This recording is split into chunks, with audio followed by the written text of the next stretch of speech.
Hello everyone! Nagbabalik ang Ilocanang Maestra ng Pangasinan. Andito ako ngayon sa Baguio with my panganay na si Ken.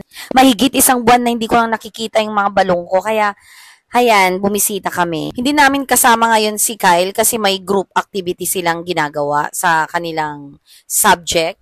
Kaya naunang lumabas si Kyle kanina. Hindi ko na siya naisama sa video, guys.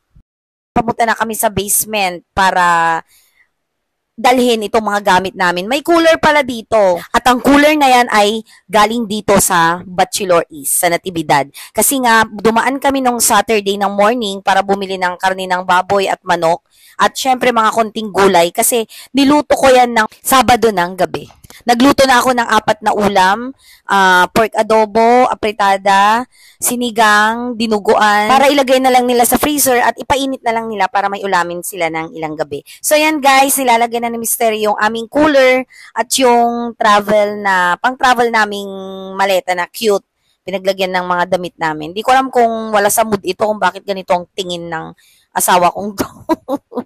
hindi yata okay yung mood niya, guys. So, yan. So, nandito na kami, pababa na ng Cannon Road at kahapon ay umuulan talaga. So, doble ingat lang sa pagmamaneho, guys. So, nandito yung aking mister. Ayaw naman na akong pag-drive-in. O, di siya na lang mag-drive kasi nahihilo daw siya kung hindi siya yung driver. Alalay lang yung takbo namin dito, guys, ha. Hindi yan ganyan kabilis. Nakapass forward yung video, kaya yan, parang mukhang mabilis.